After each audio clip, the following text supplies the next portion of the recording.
चलें, तो आज हमने पढ़ना है फ्रेंड्स ऑफ क्लासेस। तो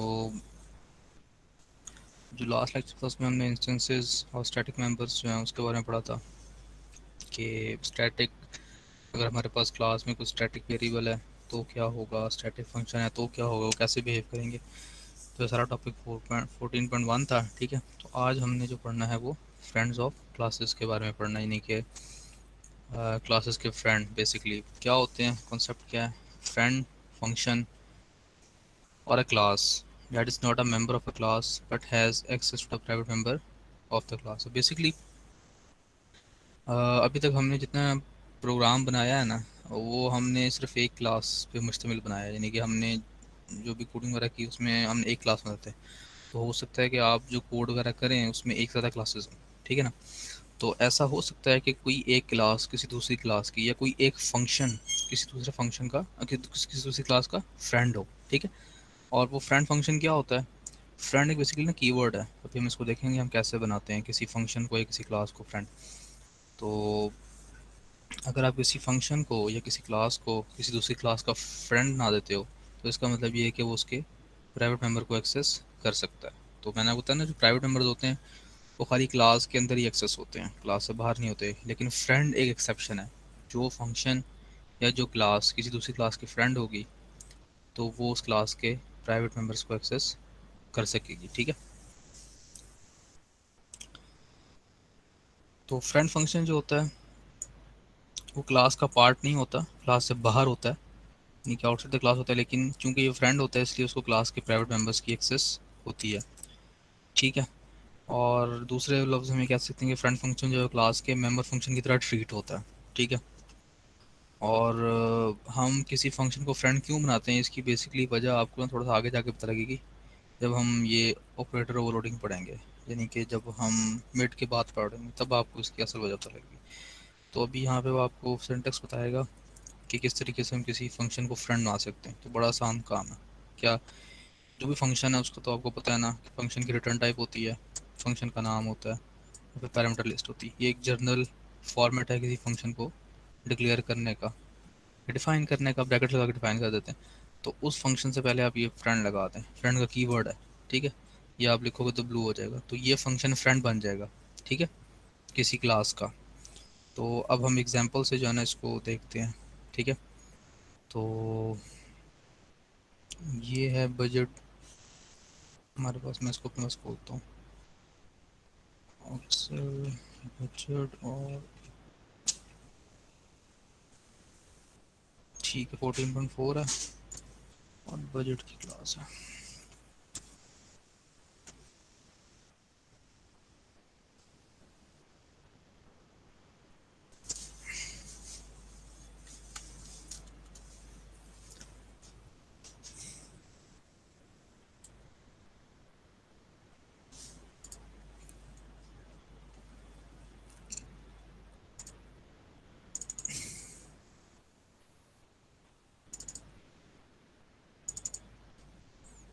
ठीक है, बजट ये एच फाइल्स है, बाकी हमारे सी पी फाइल्स है, ऐड कर देते हैं।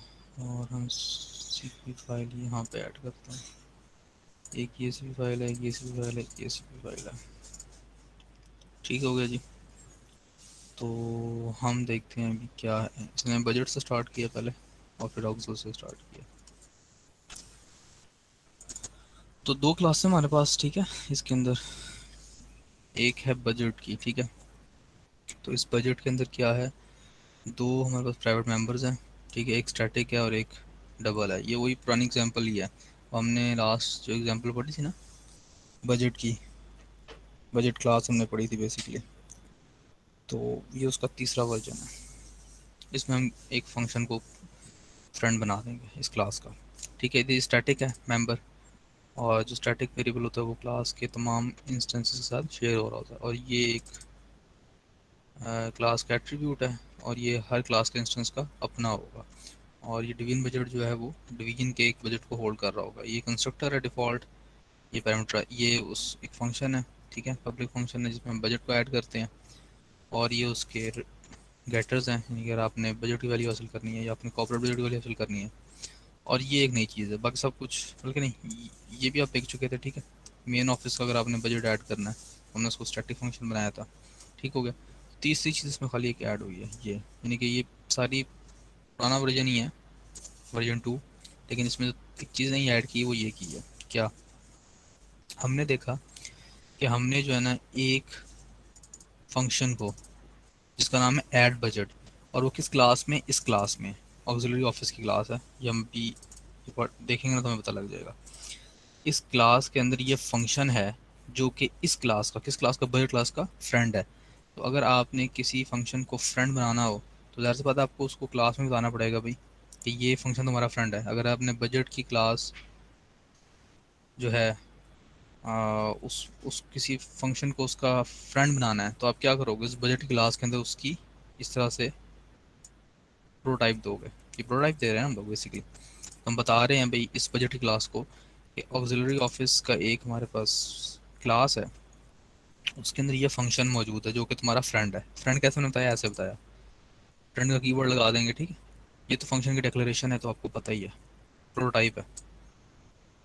और ये दो पैरामीटर्स लेती है, एक डबल टाइप का वेरिएबल है और एक बजट टाइप का जो है ना वो ऑब्जेक्ट है, और ये इसका फ्रेंड फंक्शन है। अब हम आ जाते हैं, ये इसमें कोई मसला तो नहीं है।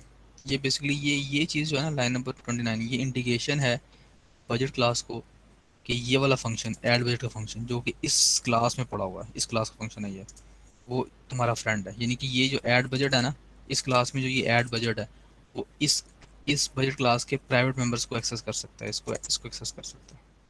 बात समझ आ गई? तो हम चलें दूसरे ऑक्सल डॉट एच के ऊपर।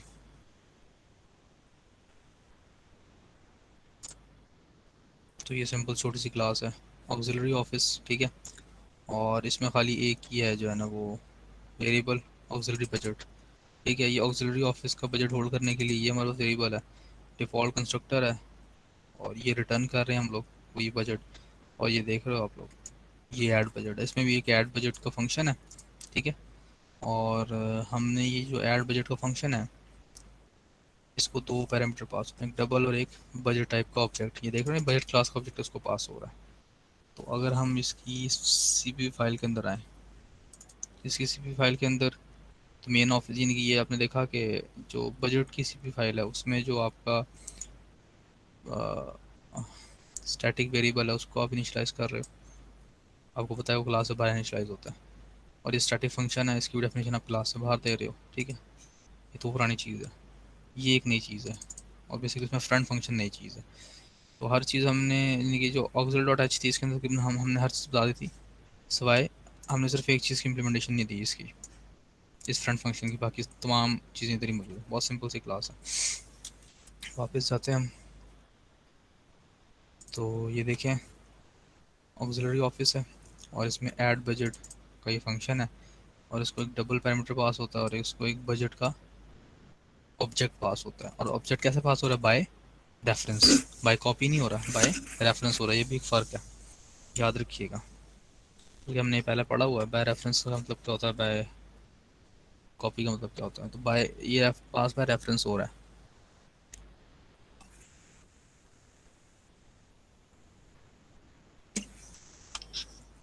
तो हम कर क्या रहे हैं, जो ऑक्सिलरी बजट का वेरिएबल है उसमें हम बी ऐड कर रहे हैं, इनके जो भी बजट है वो हम ऐड कर रहे हैं इसके अंदर भी। और जबकि ये देख रहे हो डिव,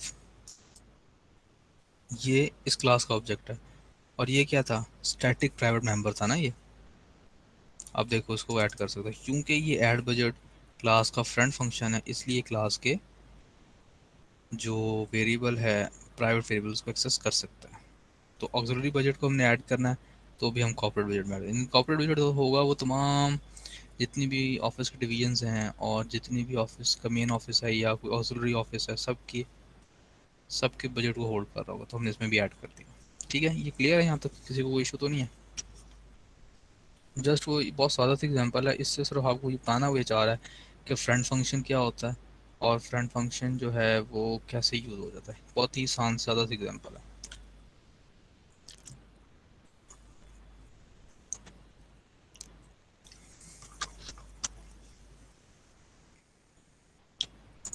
सीपी फाइल में हम आते हैं, मेन फंक्शन है, ठीक है, काउंट मेन ऑफिस रिक्वेस्ट, और ये नंबर ऑफ डिवीजन जितनी है मेन ऑफिस के लिए, कितनी बजट की रिक्वेस्ट की गई है वो हम यूज़र से ले लेंगे, ठीक है। और ये आप देख रहे हो कि बजट की क्लास है, और ये उसका स्टैटिक फंक्शन है। तो हमने मैं कहा था कि जो भी स्टैटिक फंक्शंस होते हैं या स्टैटिक मेंबर्स होते हैं वो क्लास से ताल्लुक़ रखते हैं, किसी इंस्टेंस के से ताल्लुक़ नहीं रखते। इसलिए आप किसी भी क्लास के स्टैटिक फंक्शन को बगैर उस क्लास का ऑब्जेक्ट बनाए कॉल कर सकते हो, और हम लाइन सिस्टम पे यही काम कर रहे हैं, ठीक है।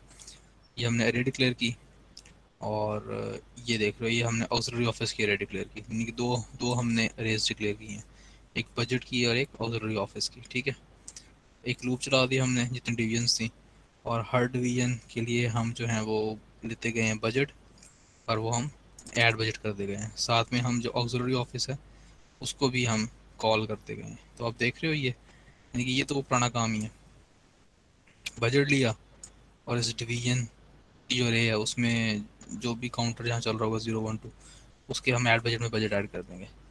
अब हमने ऑक्सिलरी ऑफिस की बजट लिया, अमाउंट ली यूज़र से, और अब देखो इसका भी ऐड बजट का फंक्शन है। इसको दो चीज़ें पास होती हैं, ये जो बजट अमाउंट उसने ऐड की है और साथ में ये जो डिवीजन है, यानी कि हर एक डिवीजन का जो ऑक्सिलरी बजट है ना वो भी हम ऐड करते जा रहे हैं। इस कोड को अगर आप देखो ना, इस लूप के अंदर हम क्या कर रहे हैं, एक तो हम डिवीजन का बजट ले रहे हैं और हम उस डिवीजन के ऑक्सिलरी ऑफिस का बजट भी ले रहे हैं और ऐड करते जा रहे हैं, ठीक है, क्लियर है।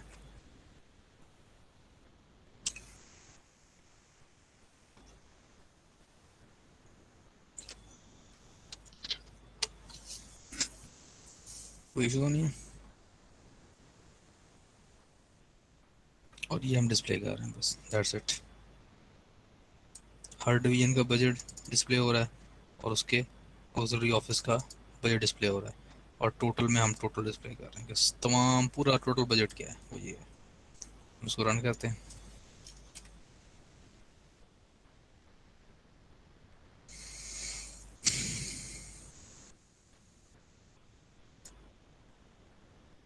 ठीक है।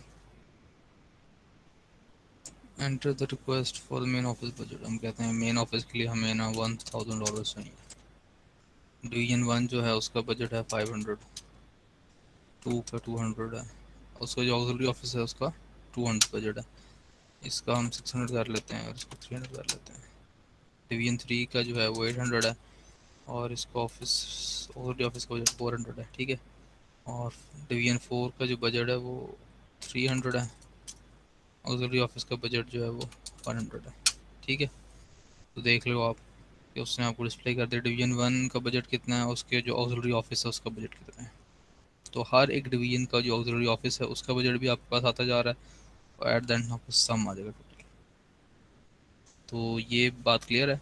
इस सादा से एग्जांपल के अंदर उसने आपको ये बताया कि एक क्लास का फ्रेंड फंक्शन कैसे बनाते हैं। अगर आपने किसी फंक्शन को फ्रेंड बनाना है तो कैसे बनेंगे, पहली बात। दूसरी बात कि उस फ्रेंड फंक्शन को जो है वो क्लास के प्राइवेट मेंबर की एक्सेस होती है, और वो उसने आपको करके दिखा दिया। अगर आपको कोई चीज़ समझ नहीं आई, कोई प्रॉब्लम है तो पूछ लें।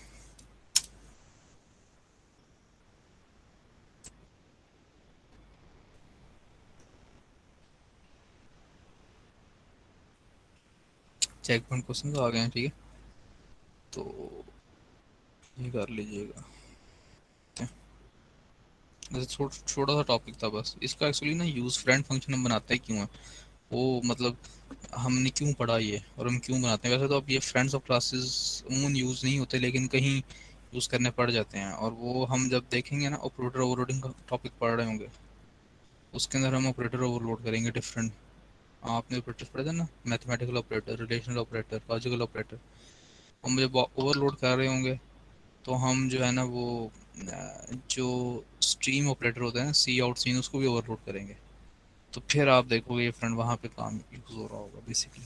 तो अभी खाली इसमें आपको इंट्रोडक्शन कराया है फ्रेंड्स का।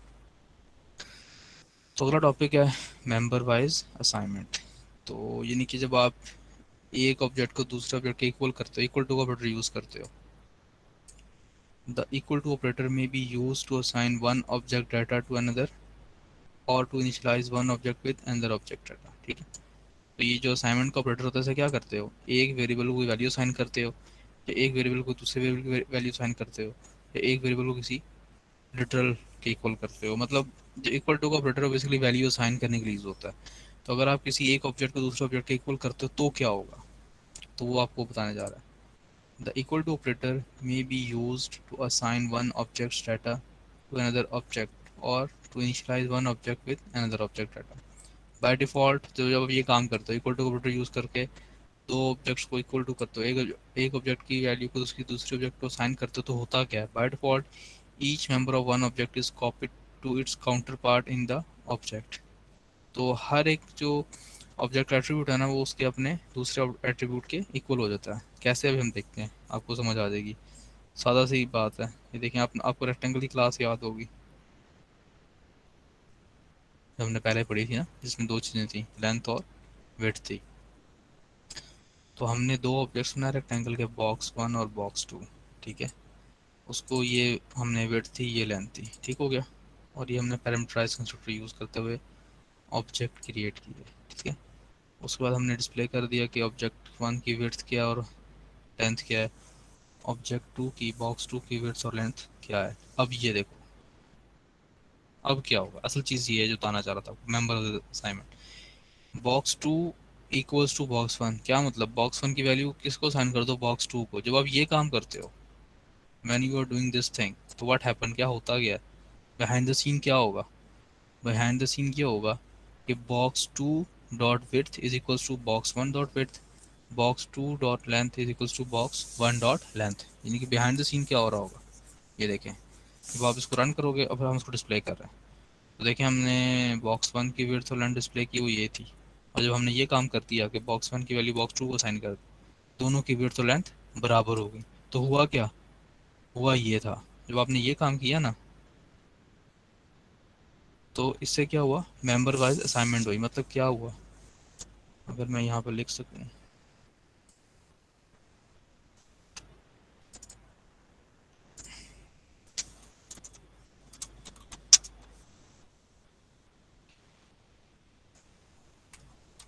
Box two is equals to box one, तो एक्चुअली इसके बिहाइंड द सीन होता क्या है, आपको पता ना बॉक्स वन और बॉक्स टू रेक्टेंगल टाइप के हैं, तो इसका बिहाइंड द सीन मतलब ये है, box one, box two dot width is equals to box one dot width और एंड, मतलब अगर मैं इसको अगर इस तरह लिख रहा हूँ ना, तो ये ऐसे है।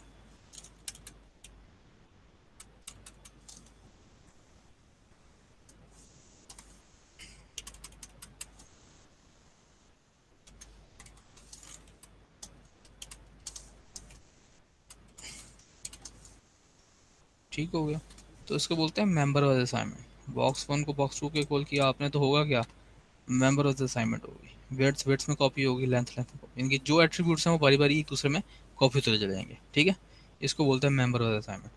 जब आप ये काम करोगे तो भी मेंबर ऑफ द असाइनमेंट होगी इस तरीके से। या फिर अगर आप ये काम करोगे, ये ऑब्जेक्ट आपने डिक्लेयर किया, डिफाइन किया, और बॉक्स टू को डिक्लेयर करते हुए इनिशियलाइज कर दिया इस तरीके से।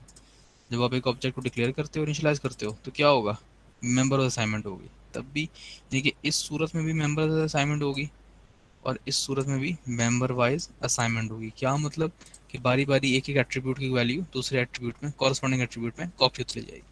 बात समझ आ गई, यहाँ तक क्लियर है। इससे जो अगला टॉपिक वो बड़ा इंपॉर्टेंट है, जहाँ ये वाली बात बहुत ज़रूरी है कि आपको क्लियर हो जाए, क्योंकि इससे एक प्रॉब्लम आगे जनरेट होती है जो हम पढ़ेंगे। जी क्लियर है।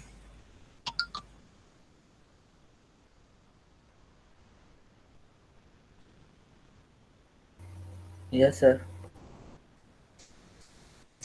सही है, बाकी सारे जो हैं वो सो रहे हैं। नो सर, जाग रहे हैं। अच्छा, या तो मैं इतना अच्छा पढ़ा रहा हूँ कि वो सारा आपको जहन में उतरता जा रहा है, या फिर मैं इतना बुरा पढ़ा रहा हूँ कि वो सब कुछ आपके सर के ऊपर से उतरता उतरता जा रहा है। तो इसलिए जो है वो सारे आप चुप हैं, किसी ने कुछ सवाल ही नहीं किया। किस चीज़ क्या सोच रहे हैं या क्या मतलब कोई सर दरअसल प्रॉब्लम? ना एक टेंशन है, वो हमने लेक्चर के लास्ट पे आपसे बात करनी है इस वजह से। पेपर की, पार्शल मार्किंग की? सर वो हम लास्ट पे आपसे करते हैं बात, आप पहले कंप्लीट कर लें। अच्छा। नहीं तो वो टेंशन दूर कर देना, अगर इस तरह टेंशन में बैठे रहेंगे तो फिर तो आपका पढ़ाई खराब होगी ना, मतलब सर वो तो हम। डायरेक्टर साहब भी नहीं कर सकते अब। क्या? टेंशन जो। बताएं मुझे अब, चलो सर हम यहाँ पे स्टॉप कर देंगे, ये बड़ा इंपॉर्टेंट टॉपिक है। पिछले टॉपिक तो बहुत आसान से थे, ये इंपॉर्टेंट है, मैं हम इसमें नहीं चलेंगे। पहले आप मुझे बताएं क्या मामला है। सर अब ये नया नोटिफिकेशन आया कि आप 5 बच्चों को प्रायोरिटी दें और 35 को इग्नोर करें। हाँ, एक नोटिफिकेशन कल हमें आया है यूनिवर्सिटी की तरफ से। पहले मैं शेयर करने लगा था, लेकिन मुझे उसकी समझ नहीं आई। मैं आपको हम्म, मुझे अच्छा, हमारे पास एक मिनट। हाँ, वो कल ही नोटिफिकेशन आया, और मैं एक मिनट अपने पास अगर खोलूँ इसको, तो कुछ ऐसे है कि conduct of face-to-face and online classes. It is submitted that as per notification issued by this office, face-to-face classes are on except first semester new intake with open choice to the student to study online and face-to-face. अब ये जो उन्होंने बात की है ना कि office ने नोटिफिकेशन इशू किया था कि face to face classes start हो जाएंगी एक्सेप्ट फर्स्ट सेमेस्टर की, तो अभी उनको दाखिला नहीं होना अभी। वो जब होगा तो उनको चॉइस मिलेगी, तो ये चॉइस तो आपके पास भी थी, यानी कि जो हमारा पिछला नोटिफिकेशन था अगर हम उसको देखें तो उसमें आपके पास चॉइस थी कि आप फेस टू फेस ले लेंगे, आप ऑनलाइन ले लें। थी ना चॉइस? यस सर है। ये जो उन्होंने पहली बात यहाँ पे की है ना, ये मुझे अजीब सी बात है कि ऐसे असम ने क्यों कहा। However, it has been noticed that few departments are not conducting face-to-face classes as yet, which is not understood. Therefore, it is instructed that all departments must conduct face-to-face online classes forthwith, without any delay, and confirmation report be intimated to the office. ठीक है, ये बाकी तो खैर वो 8 semester से related है, और बाकी वो 50% फीस से रिलेटेड दो पॉइंट्स हैं। पहला पॉइंट ये आपसे रिलेटेड था, तो ये मुझे कल जो है ना वो नोटिफिकेशन मिला, लेकिन फिर मैंने इस नोटिफिकेशन को मैं समझ नहीं पाया। उसकी वजह ये थी कि चॉइस उन्होंने आपको भी दी है कि आप ऑनलाइन ले लें कि फेस टू फेस ले लें। अगर पूरी क्लास ही ऑनलाइन नहीं, मतलब पूरी क्लास ही अगर ऑनलाइन लेना चाहती है तो आपको फेस टू फेस मजबूर तो नहीं कर सकते। तो कर रहे हैं ना सर ये लोग। क्या होगा? कल हमारी सीएम की क्लास हुई है। 35 बच्चे नहीं थे, 5 बच्चों को पढ़ा दिया गया। सीएम की क्लास कौन? क्लासिकल मैकेनिक्स इरफान साहब। तो बाकी आप लोगों का क्या किया? बाकी हम पता ही नहीं है हुई है कि नहीं। बाद में पता चला जब होगी है। नहीं तो सर ने ऑनलाइन नहीं पढ़ाया? नहीं, फेस टू फेस पढ़ाया जिनको। तो आपने डायरेक्टर साहब से बात की थी? पता नहीं सर, सी और जी आर को पता हो। हमें तो ये पूछते भी नहीं है। नहीं तो डायरेक्टर साहब से कोई बात नहीं हुई आप लोगों की, मतलब इस तरीके से क्या? No sir. अच्छा, फिर अब आप और लोगों ने क्या सोचा? ऊपर से सर जो फोर्थ सेमेस्टर की लैब थी वो भी शायद रहती थी हमारी। तो वो भी अच्छा, सर कह रहे हैं कि आप आए, नहीं आएंगे तो आप जूनियर के साथ दें पेपर। जूनियर साहब क्या देंगे? यहाँ तो आप जूनियर के साथ देंगे, नहीं तो आप नेक्स्ट वीक आके पेपर दें हमें। हाँ यार, पेपर तो अलग चीज़ है ना, पेपर तो देना है। नहीं नहीं, मतलब वो सर वो पेपर तो तो ट्रेडिशनल है। फोर्थ सेमेस्टर का है ना। हाँ, तो पेपर फोर्स में आप दे दें। हाँ, वो पेपर तो सर ट्रेडिशनल फिजिक्स है फिजिक्स की लैब भी पड़ी हुई है ना अभी। हम्म। उन्होंने नहीं कुछ कहा, तो ये सर कह रहे हैं आके दें। हम तो क्लासेस लेंगे आके आके पेपर दें। डायरेक्टर साहब से क्या बात हुई? मतलब डायरेक्टर साहब, आप लोगों ने क्या उनको बात की, उन्होंने आपको क्या कहा? उनसे तो ये बात ही नहीं हुई सर। नहीं तो वो मुझे कुछ बता रहा था ना कि डायरेक्टर साहब ये कुछ नहीं कर सकते। सर ये सीआर और जीआर को पता हो, कोई हमारी भी तो नहीं नहीं है ना, इस उनसे टाइम। कोई आता है। नहीं आप लोगों का आ, और कोई सी आर जी आर में से कोई नहीं है अभी ऑनलाइन? पता नहीं सर। इतना तो आप पता कर सकते हैं, मैं देख के पता कर रहा हूँ चलो। सर सीआर तो नहीं है, जीआर का पता नहीं आता है। सीआर नहीं है। सी आर कौन है? अमीरम का। हाँ जी आर भी नहीं है। अच्छा, तो कहीं वो लोग यूनिवर्सिटी तो नहीं पहुंचा? खैर हमारी मेरी क्लास वाली तो ऑनलाइन ही होनी थी, मैंने बता दिया था। तो बाकी मैंने आप लोगों को इसलिए फ्री कर दिया था पहले कि आप लोग पेपर की तैयारी करें। मिड के बाद हम देखते हैं कि हम क्या करेंगे, मिड के बाद ना सर चीज़ें शायद और क्लियर हो जाएंगी। बाकी वो यूनिवर्सिटी गया हूँ, क्योंकि वो सोहेल साहब ने कहा था कि जो बच्चा लैब सर कह रहे हैं कि आप ना आपकी प्रैक्टिस करने हैं, तो उन्होंने कहा है कि जो बच्चा प्रैक्टिस के लिए नहीं आएगा वो पेपर भी नहीं दे सकता। ये तो सर स्टूडेंट को तंग करने वाली बात है ना। अच्छा, हाँ लैब, अच्छा लैब ना, लैब एक एक्सेप्शन है, ख़ासतौर पर फिजिक्स लैब। क्योंकि लैब फिजिक्स लैब ऐसी है जो कि आप ऑनलाइन नहीं कर सकते हो। आपके पास इंस्ट्रूमेंट ही नहीं है, कुछ भी नहीं कर सकते, उसको तो आपको यूनिवर्सिटी आना पड़ेगा ना, उसमें तो फिर कुछ नहीं किया जा सकता। सर दो नहीं लैब है ना, सर, एक इलेक्ट्रॉनिक्स की है और एक फिजिक्स की है। रात को हमें 12 बजे मैसेज मिला है कि आप सुबह 10 बजे डिपार्टमेंट पहुंचे लैब लेने के लिए। अब हम रात को 12 बजे और इतना हम सफर करके कैसे पहुंचे फौरन उस टाइम? 12 बजे हमें हाँ मैसेज मिल रहा है कि आप सुबह 10 बजे लैब में पहुंचे। हम इस तरह इतनी इमरजेंसी में कैसे पहुंच सकते हैं? हाँ सही बात है, एग्री। तो आप बता दें, हम जो लोग बाहर से आने वाले हैं एकदम तो नहीं आ सकते? सर सर आगे से कहते हैं कि आप लोग जो हैं फिर जूनियर्स के साथ दें। डायरेक्ट रिपीट सर कर ये लें कह पेपर। देते हैं। अच्छा, सही। अच्छा, मैनेजमेंट जो है ना एक बड़ा कोर पार्ट होती है किसी भी चीज़ को चलाने के लिए। और अगर चीज़ें वेल मैनेज ना हो तो फिर चीज़ें बिगड़ जाती हैं। पहले तो और सर हमारी क्लास का आपस में इत्तेफाक ही नहीं है। अच्छा, वो मैंने सुना था बी एस आफ्टरनून जो है आप लोगों की, वो तो सारी सारी ऑनलाइन ले रही यस है, सर। ऐसे ही है? Yes sir. तो उन्होंने आप कल लोगों की, डायरेक्टर साहब भी बात की है ना। तो वो क्या जो कहते हैं? कंप्लेन थी उन्होंने की है, नहीं डरे वो। तो ये इनका तो पता नहीं क्या, अल्लाह ही हाफिज़ है ये हमारी क्लास का तो। अच्छा।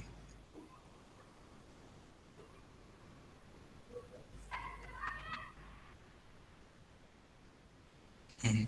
सर अब हमारे फिफ्थ सेमेस्टर के पेपर्स आ रहे हैं, हम कैसे फोर्थ सेमेस्टर की वो सारी तैयारी करें? हमारी फिफ्थ सेमेस्टर की तैयारी अभी पूरी कंप्लीट नहीं हुई। तो ये आप रेस ही नहीं करते इशू? मतलब आप लोग सारे के सारे इस इशू को डॉक्टर से डायरेक्ट बात करके रेस करें।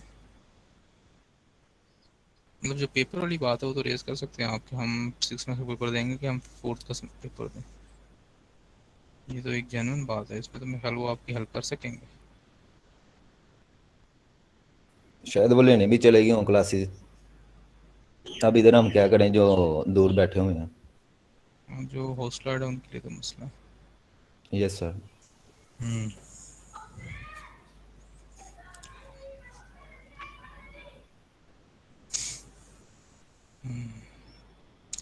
असल में ना होता ये स्टेटमेंट यूज़ होती है, वेल प्लान हाफ डन। जब आप चीज़ों को प्लान पहले से कर लेते हैं ना, तो आधा काम समझो आपने कर लिया होता है। और एट द स्पॉट प्लानिंग जो होती है ना, वो एक्सेप्शंस में होती है, यानी कि जब आपको बिल्कुल ही अनसर्टेन हो चीज़ों का ना, तब होती है। तो इसलिए well plan half done, sorry, तो जो है ना वो ये होता है कि पहले से अगर प्लानिंग हो ना, पता हो कि अब क्या करना है किस टाइम, तो उससे बहुत आसानी रहती है। इंसान दिन तो प्रिपेयर होता है और उसको पता होता है। तो वैसे ना जो पेपर की बात है ना आपकी, जो पहला आपका प्रॉब्लम है कि पेपर दो, आप पेपर कैसे देंगे, वो तो एक जेन्युइन है।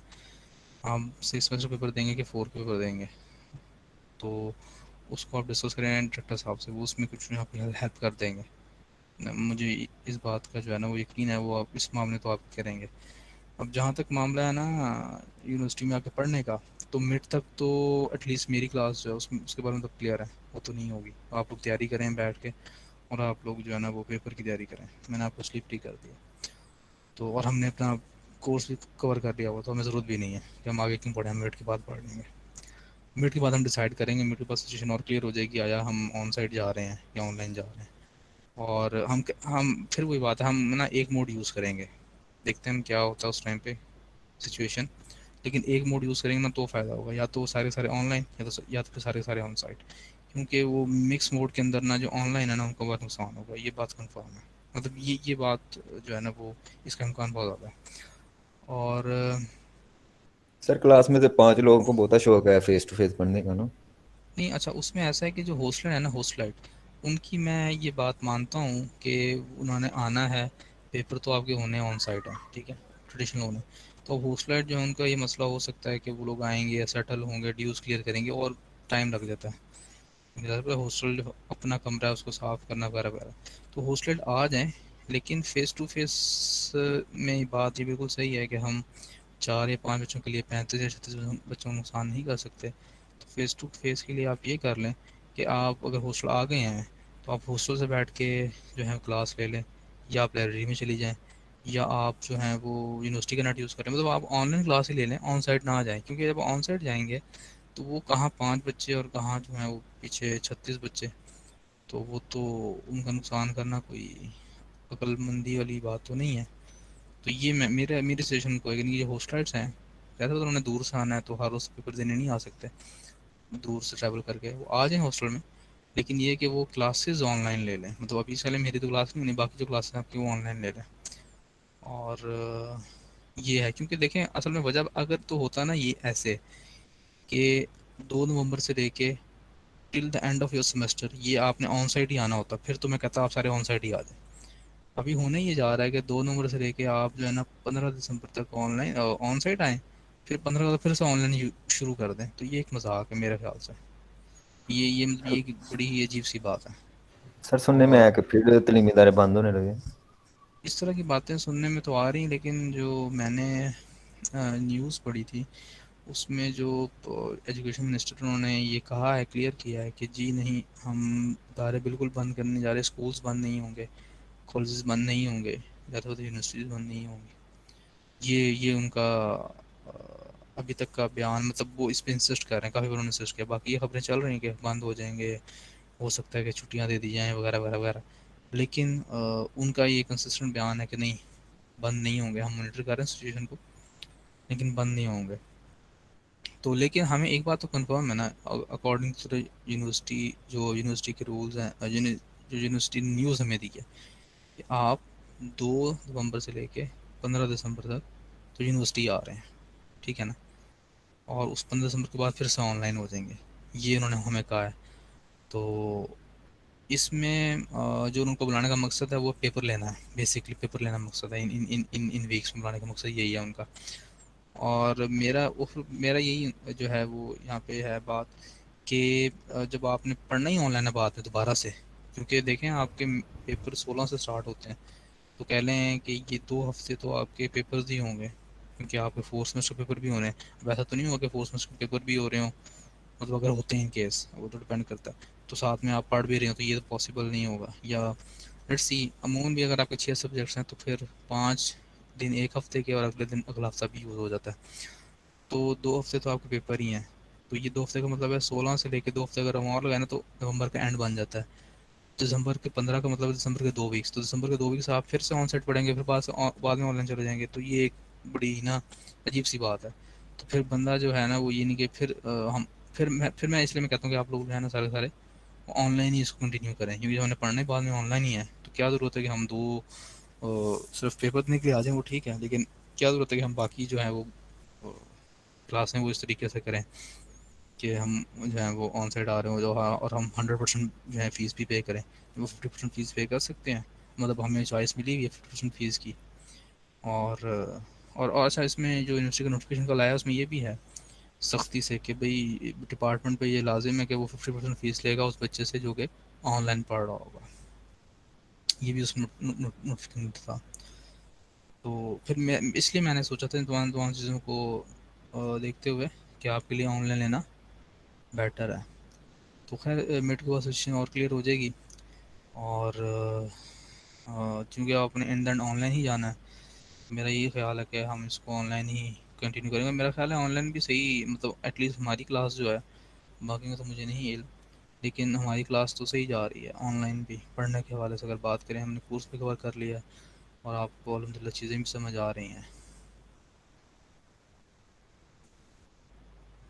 तो अगर हम कंक्लूजन करें इस बात का, तो पहला आपका हल ये है कि आप डायरेक्टर साहब से बात करें, सारे जो है ना वो एक इकट्ठे हो जाएं या CRG जैसे भी आप मुनासिब समझें। आप ये बात रेज़ करें, पॉइंट रेज़ करें कि हम 2 पेपर इकट्ठे नहीं दे सकते। मतलब हम कैसे दें, पता आपने तो अभी 6 सेमेस्टर पढ़ना है, तो उसके पेपर देने हैं कि हमने अपनी पिछली टैब्स करनी जो भी करना है, तो वो डिस्कस करें, उसमें डॉक्टर साहब ज़रूर आपकी हेल्प कर लेंगे। और फिर बाकी क्लासों का फिर अगेन मैं कुछ नहीं कह सकता, लेकिन मेरी क्लास के लिए टोटली सब फ्री हैं। You are free to prepare your exams. मैंने आपको इसलिए फ्री कर दिया होगा क्योंकि हमने पढ़ भी लिया है कंप्लीट, तो मज़ीद 3 क्लास लेके आगे बढ़ाने का फ़ायदा कोई नहीं है, जबकि आप पिछला कवर करें और पिछली की तैयारी करें अच्छी तरीके से। ठीक है ना?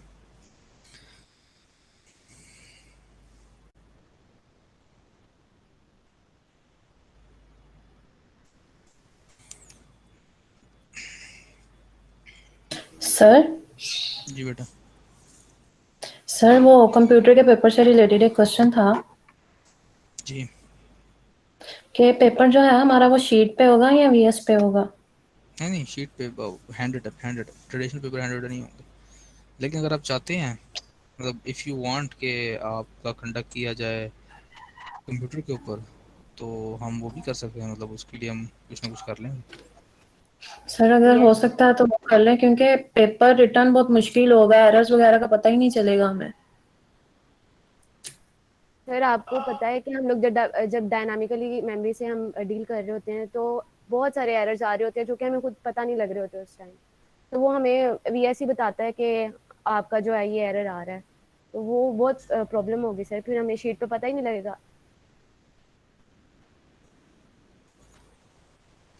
अच्छा, वो मुझे ना ये पूरी क्लास एक यूनानिमस अपना डिसीजन बताए कि वो पेपर पे कंप्यूटर पे लेना चाह रहे हैं पेपर, या वो अ, उस पे वो क्या कहते हैं, कागज़ पेंसिल पे देना चाह रहे हैं, शीट्स पे देना चाह रहे हैं। सर, अगर आपने पेपर पे ही लेना है तो फिर आप हमारी जो आपने रखा हुआ है कि मैं 5 क्वेश्चंस दूंगा 7-7 नंबर के, तो उसमें फिर आप 2 चीज़ें और ऐड कर दें, कुछ शॉर्ट क्वेश्चंस ऐड कर दें या MCQs ऐड कर दें। प्यारे अगर मेरे आप प्यारे ऐसा नहीं। बच्चे, बात सुनो प्यारे बच्चे। देखो, ये मैंने आपको इतनी बार बात बताई है कि प्रोग्रामिंग है ये प्रोग्रामिंग है, ये शॉर्ट क्वेश्चन, ये वो चीज़ें नहीं है। देखो ना, इसमें एट द एंड मुझे क्या चाहिए, मैंने अपनी क्या स्किल डेवलप करनी है कि आप कोड कर सको, आपको पता हो कैसे कोड करते हैं, आप एक परफेक्ट कोड से कंप्यूटर पे चलता हो। मैंने आपसे डेफिनेशंस पूछ के या आपसे शॉर्ट क्वेश्चन पूछ के क्या करना है? ठीक है ना? तो आपको सर, अच्छा, फिर VS पे लेने हैं। एक और चीज़ भी है ना, कोड जो है ना, कोड कोड ऐसी बात है, जब आप पेपर पे कोड देते हो तो वो ऐसा कोड तो नहीं होगा कि जिसमें आपको को बहुत बड़ा प्रोग्राम दे देगा। मिसाल के तौर पे अगर आपको ये कहा जाए, एग्जांपल दे रहा हूँ, कि जिस तरह आपकी थी असाइनमेंट, सॉरी, BS4 का जो आखिरी पेपर था आपका फाइनल पेपर, अगर वो कोई आपको कहे कि वो आप पेपर पे लिख के दे दें, तो वो एक अहमकाना बात है, तो ऐसा काम तो नहीं किया जाएगा। ठीक है ना? ये तो ये तो नहीं कोई कहेगा आपको, या मैं भी नहीं कहूँगा। ठीक है? तो ज़ाहिर सी बात है, वो पेपर के जब ऑन शीट पेपर होगा, तो वो तो पेपर के हवाले, मतलब वो उसके उसी लिहाज से होगा, उसमें जो है वो चेंजेस, यानी कि उसमें जो आपसे पूछा जाएगा वो उसी लिहाज से पूछा जाएगा। ज़ाहिर सी बात है, आपको पता है कि मैं कौन सा आपको शीट्स देता हूँ, तो पेपर के ऊपर ही होता है ना, मतलब जो जगह दे दी जाती है उस जगह में आपने काम करना होता है। तो होगा ऐसे ही कि हो सकता है वो क्लास का कुछ पार्ट दे दिया जाए, अच्छा ये फंक्शन है, इसको इम्प्लीमेंट कर दो, इस क्लास का ड्राइवर फंक्शन लिख दो, या आपने कॉन्सेप्ट पढ़े, यहाँ पे मेमोरी लीक तो नहीं हो रही, यहाँ पे डैंगलिंग वांडा तो नहीं बन रहा, इस कोड में क्या इशू है, वो इस तरह के क्वेश्चन होंगे। कोडिंग भी होगी, मतलब कोडिंग समझा देगा, आपसे कहा जाएगा इस फंक्शन को इम्प्लीमेंट कर दो। मिसाल के तौर पे ये स्ट्रिंग है, इसमें से मुझे ऐसा फंक्शन लिख दो जो स्ट्रिंग में से ना ये लेटर सर्च करके रिटर्न कर दे, अगर ये लेटर स्ट्रिंग में सर्च करते हैं तो ट्रू रिटर्न कर दे, नहीं तो फॉल्स। इस तरह की चीज़ें होंगी, मतलब वो बहुत बड़ी चीज़ें नहीं होगी कि आप पूरा प्रोजेक्ट बनाने बैठ जाएं, लेकिन वो इस तरह की चीज़ें होंगी।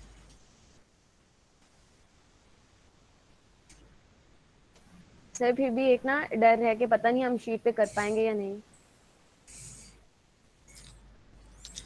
अच्छा अच्छा, चलें फिर इसमें ना ये चीज़ें हैं। अ, अगर तो आप पहली बात तो कि पूरी क्लास क्या चाहती है, ये डिपेंड करता है कितने लोग जो हैं वो किस हक में। और फिर अगर हम उसको करते हैं ना, विजुअल स्टूडियो को लेते हैं, तो उसमें ना कुछ चीज़ें हैं। पहली चीज़ तो ये है कि बेहतर है कि आपके पास सबके अपने लैपटॉप्स हों, क्योंकि आप रिलाई नहीं कर सकते कंप्यूटर, यूनिवर्सिटी कंप्यूटर के ऊपर, क्योंकि हो सकता है लाइट चली गई बीच में तो क्या होगा। ठीक है। और आप लोग जो हैं इंटरनेट भी यूज़ नहीं कर सकते होगे, क्लोज बुक होगा। अच्छा, उसमें एक और चीज़ जो वो है ना कि आप उसको सबमिट कैसे करोगे, how how you will submit it. लेकिन सर उसमें टाइम का इशू भी बनेगा अगर विजुअल स्टूडियो पे करें, क्योंकि हाथ से लिखने में टाइपिंग पे कम टाइम लगता है, लेकिन अगर लैपटॉप या कंप्यूटर पे करें तो टाइपिंग पे टाइम भी ज़्यादा लगता है, किसी की टाइपिंग इतनी तेज़ नहीं है। तो वो इशू भी तो है, टाइमिंग का इशू भी तो है। टाइम टाइम तो दोनों ही नहीं, टाइम तो सेम ही होगा ना। टाइम तो 1.5 और 90 मिनट्स जो एक यूनिवर्सिटी का टाइम है। तो वो सर ठीक है। विजुअल स्टूडियो पे फिर ज़्यादा टाइम लगता है ना टाइपिंग वगैरह पे, और हाथ से लिखने में तो कम ही टाइम अच्छा, लगता है, उसमें तो ना ये इशू भी एक तो हो एक सकता है। एक और चीज़ है जो मैं अभी मेरे जहन में आ रही है, जो कि शायद आपके लिए हो, कि रीचेकिंग जो है ना उसके अंदर वो एक प्रॉब्लमेटिक चीज़ होगी, क्योंकि ज़्यादा से पता है आपने कोड लिखा हुआ, तो कोड को मैं चेक जो है वो ज़्यादा से पता वो पेपर पे तो नहीं है, तो मैं उसको ऐसे तो मार्क नहीं करता ना, उसको वैसे तो मार्क नहीं ना करता मैं, जैसे उस पे मार्क करते होते हैं, कागज़ पेंसिल पे मार्क करते होते हैं, तो उसको वैसे तो मार्क नहीं किया जाता। तो एक रीचेकिंग का इशू होगा, मतलब रीचेकिंग का मतलब है कि दोबारा से पेपर रीचेक करना।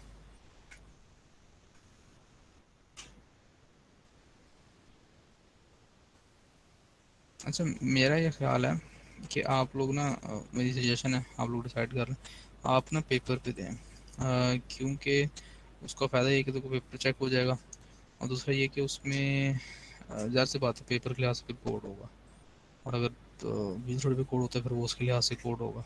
ठीक है ना। तो सर आपने कहा है पेपर टफ होगा, तो वो चीज़ भी हमें डिस्टर्ब कर रही है नहीं, अच्छा उसमें कि ना अगर ये टफ देखें, है तो फिर विजुअल स्टूडियो पे ही हमारे से सही हो पाएगा, पेज कौन पे सा नहीं। नहीं, देखें अगर अगर देखें ना, मिसाल के तौर पे तरीका होता है काम करने का। मैंने कहा कि ना आप फंक्शन इम्प्लीमेंट कर दें जो एक स्ट्रिंग में से एक करैक्टर को सर्च करे और रिटर्न कर दे कि अच्छा जी ये करैक्टर एग्जिस्ट करता है तो ट्रू, नहीं तो फॉल्स, या स्ट्रिंग को रिवर्स कर दे। भाई एक बच्चा है, वो क्या करता है कि वो सिर्फ एक फंक्शन लिख देता है, बस वो नाम लिख दिया, रिटर्न टाइप वो लिख के कुछ वेरिएबल डिक्लेयर करके छोड़ दिया कि चलो सर पार्शियल मार्किंग दे देंगे, तो ऐसे को 0 मार्क्स हैं। ठीक है ना। तो अब अगर आप लिख रहे हो, लिखते हुए जी ये हुआ कि सेमीकोलन मिस हो गया, या आपने कैपिटल के साथ जो है वो डिक्लेयर कर दिया कि वेरिएबल, और यूज़ करते हुए आपने स्मॉल यूज़ कर लिया, तो ये वो चीज़ें जिनकी गुंजाइश है, जिनमें बंदा मार्क्स नहीं काटता। ठीक है ना। ये चीज़ें तो चलें, वो हैं, मतलब पार्शियल से मुराद ये होता है कि ये नहीं, मेरी जो हमें पार्शल से मुराद है वो ये है कि सिर्फ पास में बच्चे क्या करते हैं इस चीज़ को लेते हुए ना कि चलो सर ने पास मार्क्स तो देने ही है, तो सिर्फ ना कुछ लिख देते हैं। मतलब अब आपको जनरल तो पता ही है कि कोडिंग में जो है वो क्या करते हैं, जी फंक्शन एंड मेन लिख के कुछ चीज़ें डिक्लेयर कर दी, कुछ सी आउट करा दिया, ऐसे ही सही, और बस रिटर्न कर सर मैंने पार्शल तो लिखा, मुझे मार्क्स दे दो। तो ये उसके लिए 0 मार्क्स हैं। ठीक है ना। हाँ ठीक है, अब अटैम्प्ट कर रहे हो, उसको कर रहे हो, तो वो तो पता लग जाता होता है ना उसके फिर मार्क्स। तो इनकी जो मैंने वहाँ पे तस्करा किया पार्शल का, वहाँ पे पार्शल से मुराद जो है वो ये चीज़ें हैं कि कोई ऐसा ऐसा काम करेंगे आपके बस आपने जो है वो लिख दिया कि जी हाँ, एक फंक्शन इम्प्लीमेंट करने को आ गया, कुछ भी काम करने को आ गया है, तो बस आपने वैसे ही जस्ट मार्क्स लेने के लिए कुछ चीज़ें लिख दी हैं, जैसे होता है रफ सा सेंटेंसेस जो सबको आता है, तो उस पर कोई मार्क्स नहीं है। ठीक है।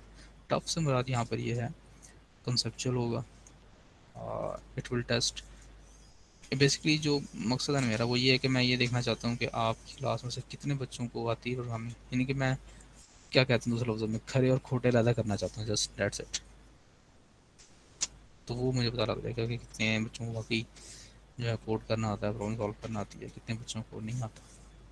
टफ़ का मतलब ये है, टफ़ से मतलब आपको पता ही है अभी तक जो हम पेपर आप देते हैं वो कॉन्सेप्चुअल होते हैं, कॉन्सेप्ट पे बेस कर रहे होते हैं और डीप कॉन्सेप्चुअल होते हैं, इस किस्म की चीज़ें होती हैं।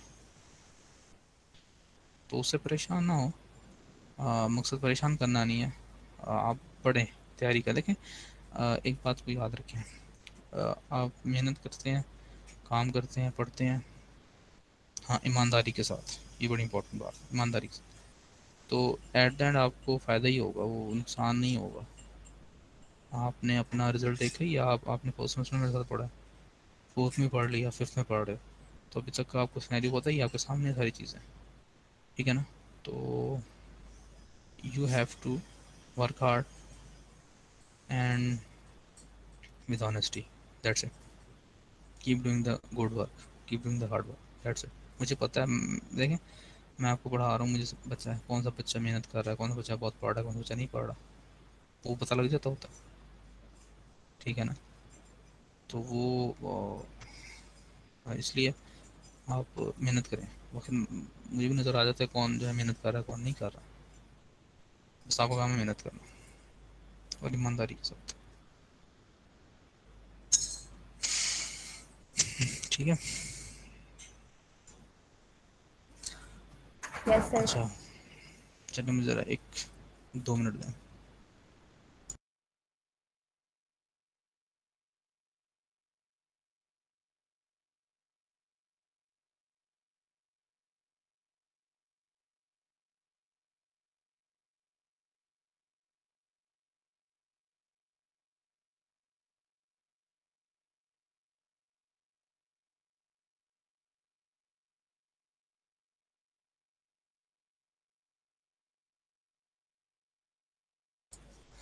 जी चलें, कुछ आप लोगों की जो है वो टेंशन दूर हुई है कि नहीं? यस सर, हुई है। हाँ चलें, ठीक है। तो वो यहाँ तक क्लियर है फिर सबको?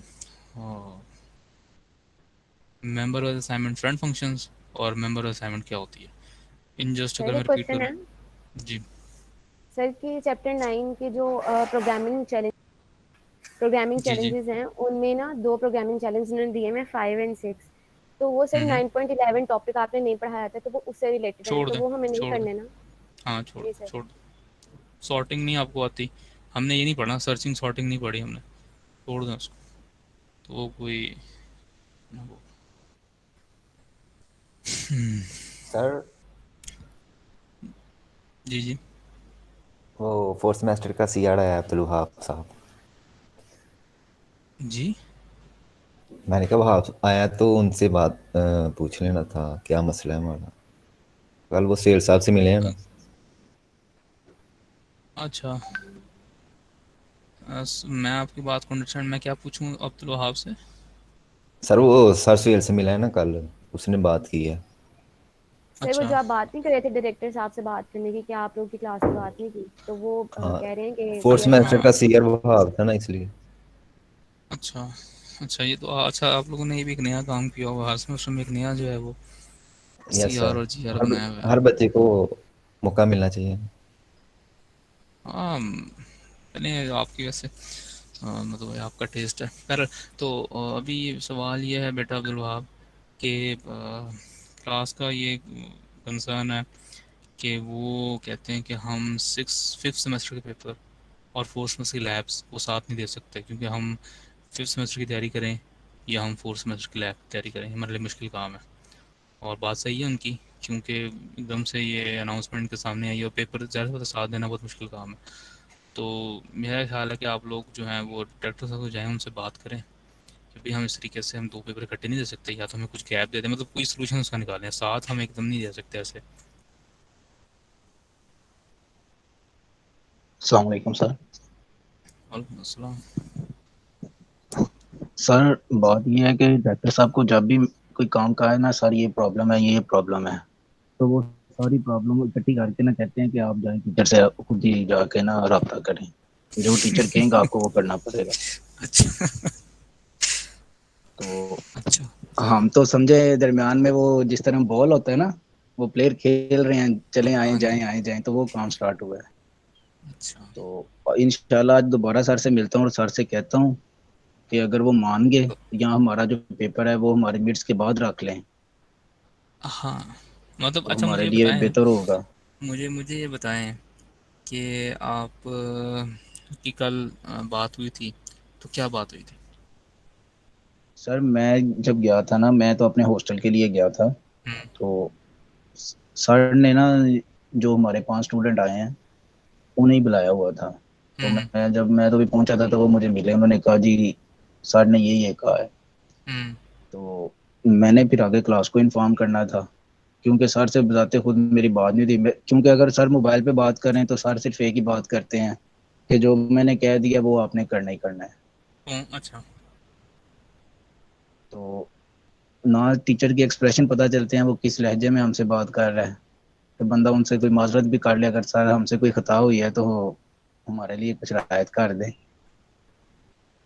अच्छा। तो अब मैं आज इंशाल्लाह ज़रूर टाइम निकाल के सर से मिलूंगा और सर से कहूंगा कि हमारी ये प्रॉब्लम है, अगर आप हमारी इसमें मदद कर देंगे तो इंशाल्लाह सबके लिए बेहतरी होगी। हाँ जी।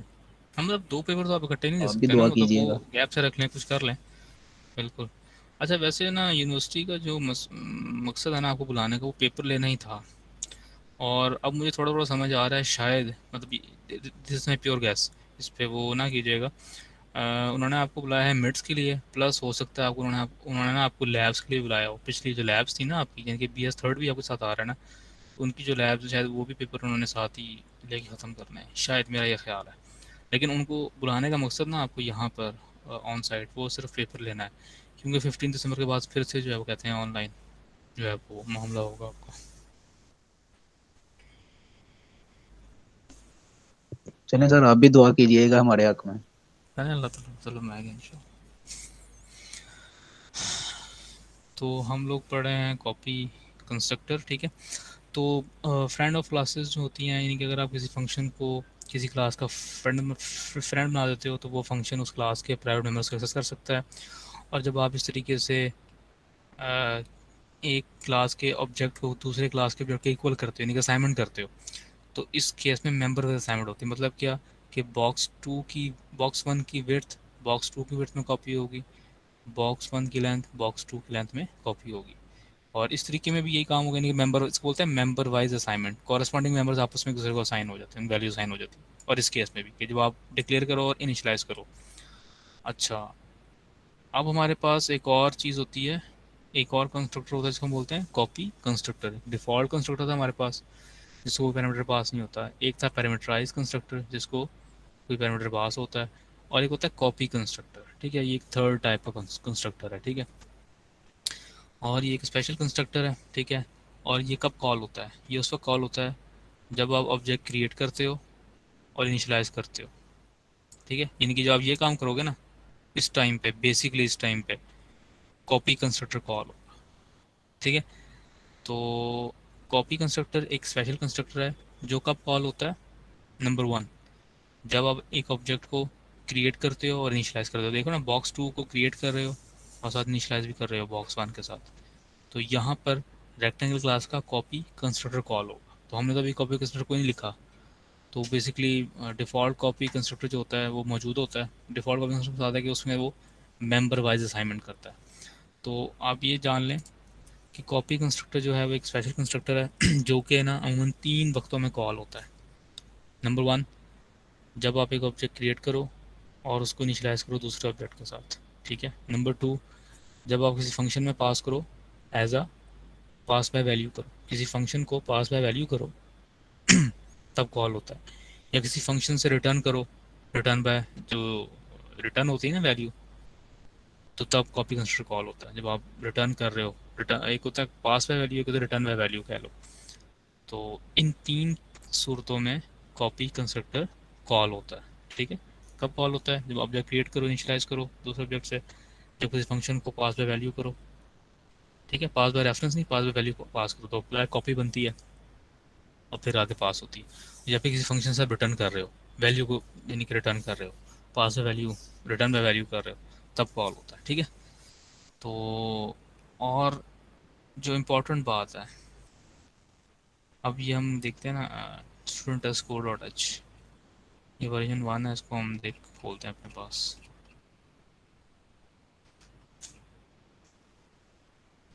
ये फिगर बड़ी इंपॉर्टेंट है, मैं इससे आपको समझाऊंगा एक बात।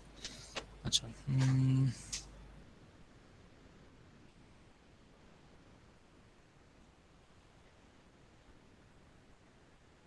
बल्कि हम ना इधर से देखते हैं, फिर हम बात को कोड में बाद में आता हूँ। तो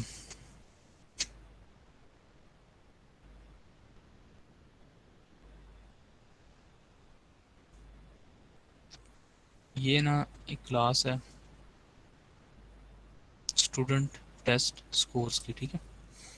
और ये क्लास जो है इसके अंदर हमारे पास 3 प्राइवेट मेंबर्स हैं, एक स्ट्रिंग स्टूडेंट का नाम, उसके बाद ये वो पॉइंटर है जो कि एक अरे के एड्रेस को होल्ड कर रहा होगा, और जिस अरे के अंदर क्या पढ़ेंगे, टेस्ट स्कोर्स पढ़ेंगे। जैसे एक स्टूडेंट होता है ना, उसने उसका कितना टेस्ट स्कोर, जितने टेस्ट हुए हैं, जितने क्विजेज होते हैं, तो उसके मार्क्स ये अरे स्टोर कर रही होगी, तो ये पॉइंटर है। और ये नंबर ऑफ टेस्ट स्कोर्स, तो बेसिकली ये अरे है, टेस्ट स्कोर्स की ये उसकी लेंथ है, कितने कितने टेस्ट स्कोर हैं, ठीक हो गया। 3 पैरामीटर्स हैं, और एक प्राइवेट फंक्शन है हमारे पास जिसका नाम है क्रिएट टेस्ट स्कोर्स अरे। इसको हम साइज पास करते हैं, तो ये क्या करता है, डायनामिकली क्या करता है, एक अरे क्रिएट कर देता है, कितने साइज की, इतने साइज की, ठीक है। वो इसमें डाल देता है, इसमें किस वेरिएबल के अंदर। और हर एक यानी कि जब उसने डायनामिकली अरे क्रिएट कर ली, तो अरे को किससे इनिशियलाइज करता है, डिफ़ॉल्ट स्कोर से, वो क्या है, 0। ये हमने एक नेम कॉन्स्टेंट डिफाइन किया है, इसको 0.0 से इनिशियलाइज किया है। तो ये जो क्रिएट टेस्ट स्कोर्स अरे का फंक्शन है, बेसिकली ये क्या करता है, हीप के ऊपर डायनामिकली एक अरे क्रिएट करता है डबल टाइप की, ठीक है, इस साइज़ की। और साथ में हर एक अरे का जो एलिमेंट है उसको डिफ़ॉल्ट स्कोर से इनिशियलाइज कर देता है, ठीक है, क्लियर है। और ज़्यादा से पता साइज़ को इसमें भी हमने रखवाना है, क्योंकि ये वो नंबर ऑफ टेस्ट स्कोर्स है। ये क्लियर है यहाँ तक, प्राइवेट चीज़ें क्लियर हैं इस क्लास की जितनी प्राइवेट हैं। अच्छा, कंस्ट्रक्टर है, ये देखें, ये हमारे पास कौन सा कंस्ट्रक्टर है जी, पैरामीटराइज्ड कंस्ट्रक्टर है, जिसको हम क्या पास कर रहे हैं, नाम, स्टूडेंट का नेम और स्टूडेंट का स्कोर, ठीक है। तो आप एक क्लास का ऑब्जेक्ट बना सकते हो, इस क्लास का ऑब्जेक्ट इस कंस्ट्रक्टर के साथ, जिसमें आप क्लास का नाम, जिसमें आप स्टूडेंट का नाम पास कर दोगे और उसका स्कोर पास कर दोगे, ठीक है। तो देखिए हमने ये नंबर, सॉरी, नम स्कोर्स है, स्कोर्स नहीं है, नम स्कोर का मतलब है कितने कितने कितने उसने जो है वो नंबर ऑफ टेस्ट दिए हैं, नंबर ऑफ क्विजेस दिए हैं उसने, ये वो चीज़ है।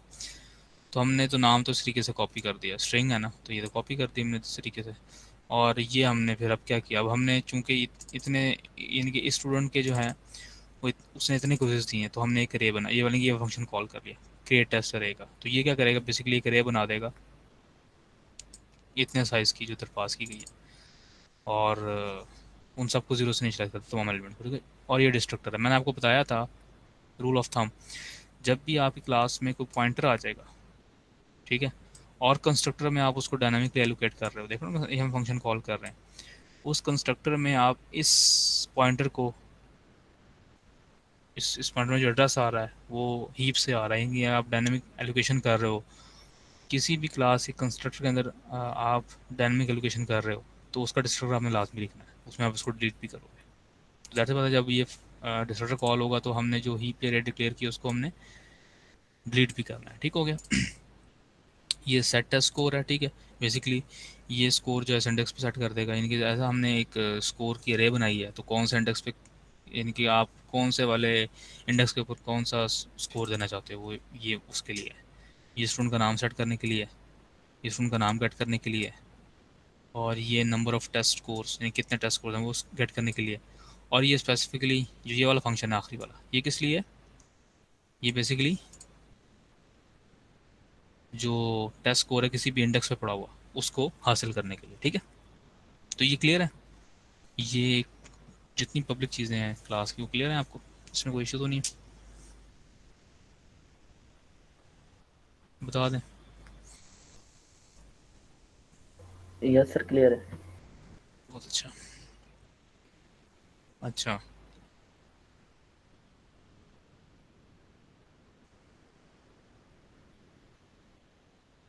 ठीक है, ये टेस्ट स्कोर का पॉइंटर है जो कि डायनामिक एलोकेट हुआ था, और ये तमाम जो अरेज हैं वो उसने ये एग्जांपल दी है कि हमने ना जो क्लास बनाई ना उसका एक ऑब्जेक्ट इस तरीके से बनाया जिसमें हमने नाम ये पास किया और ये 5 पास कर दिया।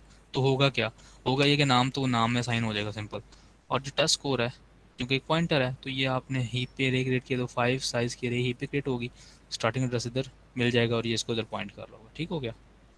अच्छा अब कंसिडर करो, अब सिनेरियो जो इंपॉर्टेंट है ये देख रहे हो, क्या कर रहे हो आप, एक स्टूडेंट 2 क्रिएट कर रहे हो जिसको किससे इनिशियलाइज कर रहे हो, स्टूडेंट 1 से। बताएं क्या होगा इस केस में, फिर क्या कॉपी होगा। कंस्ट्रक्टर कॉल होगा। और हमने भी तो कॉपी कंस्ट्रक्टर तो लिखा ही नहीं अपनी क्लास के अंदर, इस क्लास में कॉपी कंस्ट्रक्टर था नहीं था ना, खाली एक नो ही सर। पैरामीटराइज कंस्ट्रक्टर था। तो जब आपकी क्लास में कोई कॉपी कंस्ट्रक्टर ना हो तो बाय डिफॉल्ट क्या होती है, मेंबर वाइज असाइनमेंट होती है। बाय डिफॉल्ट क्या होती है, मेंबर वाइज असाइनमेंट होती है। तो जब आप इस तरीके से काम करोगे तो अब मेंबर असाइनमेंट के नतीजे में होगा क्या, जो स्टूडेंट वन का नाम है वो किसको साइन हो जाएगा, स्टूडेंट 2 के नाम को। ठीक है, यस ये सर। देखिए ना, मैं आपको बताता हूँ, ये मैं अगर इस तरह, ये बड़ी इंपॉर्टेंट चीज़ है, इसको समझिएगा, इट्स वेरी इंपॉर्टेंट, ना समझे तो पूछिएगा। ठीक है, इस केस में होगा क्या, एक्चुअली इस केस में होगा ये, student 2 dot name is equals to, यानी कि बिहाइंड द सीन ये होगा, मेंबर असाइनमेंट यही होती है ना। ठीक है, और स्टूडेंट 2 डॉट, क्या था दूसरा पैरामीटर हमारे पास, test score. Test scores is equals to, अगर आपको छोटे छोटे ट्रिक्स आते हैं तो वाकई ये कोडिंग करना तो बहुत आसान, मतलब स्पीड से हो जाती है, फील छोटी बन रही है तो कोई शक नहीं है। और नंबर टेस्ट स्कोर,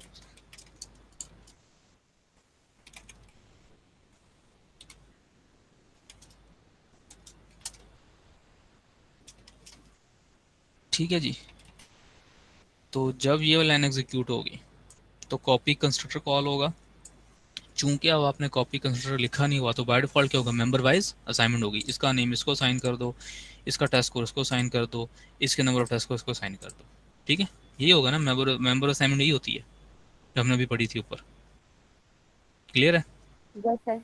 क्या आपको इशू देख रहे हो, आपको इशू नजर आता है इसके अंदर, कोई कोई मसला है इस तरह की मेंबर असाइनमेंट, कोई मसला नजर आ रहा है आपको, शाबाश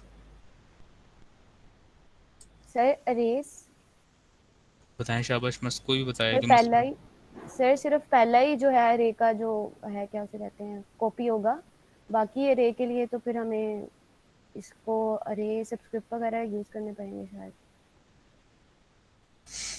हम्म, कोई और बताया, कोई मतलब ट्राई करो, कोई इशू है, चलें इशू इस लाइन के अंदर है, इसमें तो कोई मसला नहीं, नेम नेम में कॉपी हो जाएगा, वैसे ही कॉपी होती है स्ट्रिंग तो हमने पता है, और ये भी डबल है, ये इसमें कॉपी हो जाएगा, कोई मसला नहीं।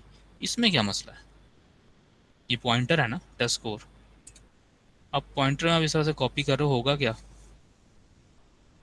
तो ये होगा, देखिए डायग्राम इसने बड़ी अच्छी बनाई है, ये देख रहे हो, ये होगा, समझ आई बात आपको, पहले खाली ये इसको पॉइंट कर रहा था ना जब आपने स्टूडेंट 1 बनाया था, और जब ये काम करोगे आप तो मेंबर असाइनमेंट हो रही है, तो स्टूडेंट 1 का जो टेस्ट स्कोर है उसमें वही एड्रेस होगा जो स्टूडेंट 2 का टेस्ट स्कोर में एड्रेस है ना, वही देखें मेंबर असाइनमेंट हो रही है, इसमें जो एड्रेस पड़ा हुआ है वो इसमें कॉपी कर दो, तो क्या मतलब है, दोनों एक ही अरे को पॉइंट करना शुरू कर देंगे, जो कि क्या है, गलत है पॉसिबल ना। नहीं। नहीं नहीं पॉसिबल नहीं, पॉसिबल तो है, ये हो जाएगा, इसमें मसला कोई नहीं आएगा, लेकिन ये गलत है ना भाई। इसका मतलब क्या है, इसका मतलब क्या है, इसका मतलब ये है कि स्टूडेंट 1 का जो डाटा है ना वो इसमें कॉपी करनी है हमने, तो ये जो काम हुआ है, ये तो आपने क्या किया, आपने जो हीप पे अरे बनाई थी उन दोनों दोनों के जो टेस्ट स्कोर्स हैं वो इसको पॉइंट कर रहे हैं, बल्कि होना ये चाहिए था कि इस पूरे अरे की कॉपी बनती और उसमें भी वही वैल्यूज होती जो इसमें वैल्यूज पड़ी थी, और वो फिर जो टेस्ट 2 है ना वो उसको पॉइंट कर रहा होता। स्टूडेंट 2 का जो टेस्ट स्कोर है ना उसको पॉइंट कर रहा होता है। बात समझ आ रही है? यस सर, आ गई।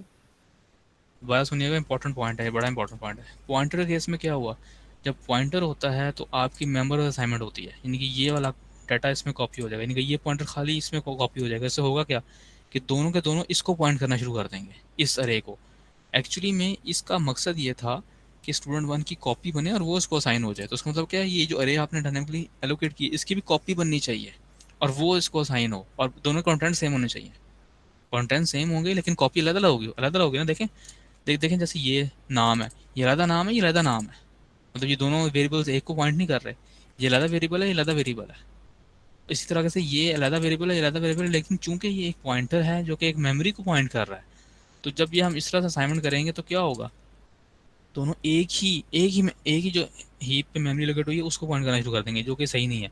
होना ही चाहिए था कि इसकी कॉपी बनती इधर हमारे पास और डाटा में कॉपी होता और ये इसको पॉइंट कर रहा होता, तो कॉपी एक्चुअली कॉपी होनी चाहिए। ठीक है, इसको हम बोलते हैं shallow copy. This is called shallow copy. Shallow मतलब होता है ना लो, ये होता है ना डीप, ये होता है शैलो। डीप का ऑपोजिट शैलो होता है, SHA। तो ये दिस इज कॉल्ड पॉइंटर्स है ना, तो this is called shallow copy.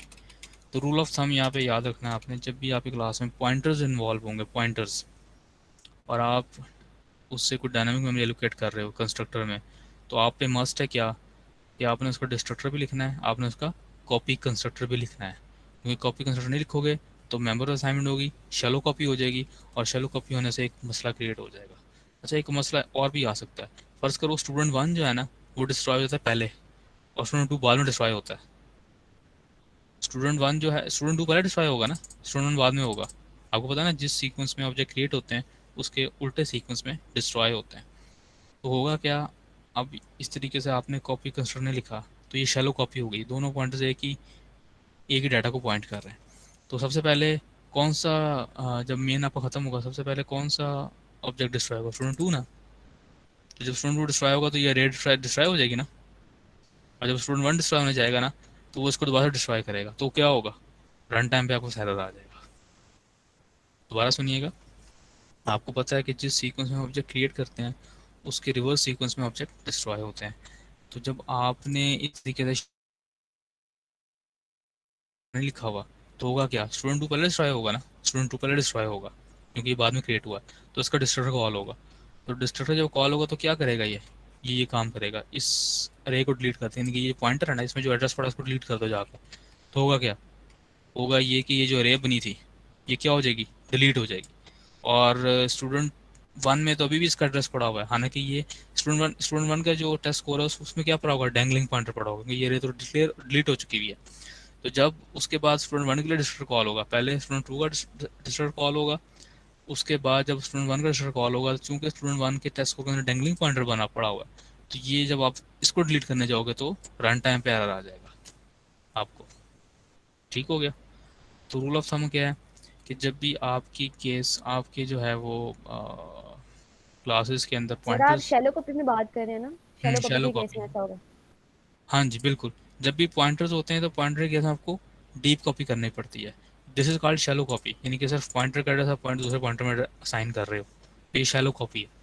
Actual में तो होना क्या चाहिए, ये जो अरे है एक और हीप पे अरे क्रिएट करो 5 साइज की और फिर डीप कॉपी करो। मतलब ये क्या, इसके कंटेंट इसका इसका इसका इसके कंटेंट इसके सेल में, इसके कंटेंट सेल में, यानी कि एक और कॉपी बननी चाहिए, होना ये चाहिए था। अभी आपको करके दिखाएगा, ये है हमारे पास कॉपी कंस्ट्रक्टर। ठीक है, हम इसको देखते हैं अभी। तो इस ये this is called shallow copy, जो फिगर है ना 14 और 4, ये शैलो कॉपी है क्योंकि आपने कॉपी कंस्ट्रक्टर नहीं लिखा। ये जब स्टेटमेंट कॉल हुई तो डिफ़ॉल्ट जो है वो मेंबर असाइनमेंट होती है। पॉइंटर केस में मेंबर असाइनमेंट नहीं चलती क्योंकि पॉइंटर केस में शैलो कॉपी हो जाता है, सिर्फ एड्रेस कॉपी हो जाता है, एक्चुअली कंटेंट्स कॉपी नहीं हुए। तो ये क्या है, शैलो कॉपी है। तो अब जब हम कॉपी कंस्ट्रक्टर लिख देंगे तो फिर क्या होगी, डीप कॉपी बनेगी। देखते हैं उसने आगे फिगर बनाई है कोई हमारे पास, फिगर नहीं बनाई है, चलें बहर। डीप कॉपी का मतलब ये है कि ये जो अरे है ना ये एक और अरे बनेगी हीप के ऊपर 5 साइज की, और उसका एड्रेस इसको असाइन होगा, और इसमें जो कंटेंट्स हैं दोनों वो सेम होंगे। This is called deep copy. हम कॉपी कंस्ट्रक्टर को देखते हैं। ठीक है, तो कॉपी कंस्ट्रक्टर का सिंटैक्स क्या है, कंस्ट्रक्टर का जो नाम होता है वो तो क्लास का नाम होता है, पता है आपको। और कॉपी कंस्ट्रक्टर की पहचान ये होती है कि उसका जो पैरामीटर होता है ना, पैरामीटर, वो उसी क्लास का ऑब्जेक्ट होता है और बाय रेफरेंस उसको हम पास कर रहे होते हैं।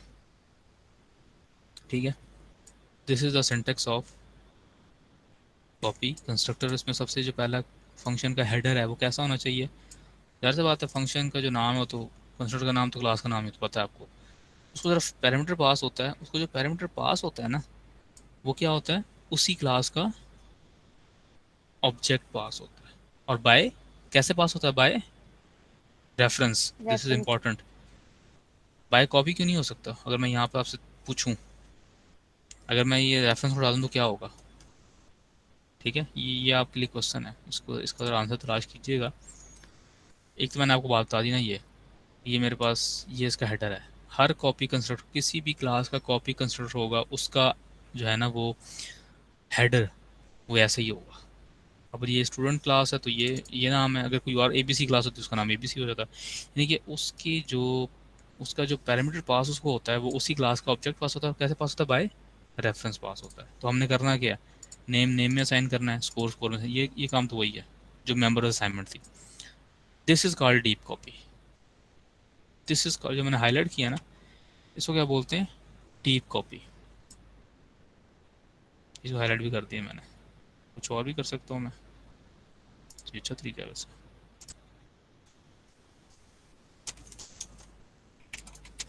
डीप कॉपी, ठीक है।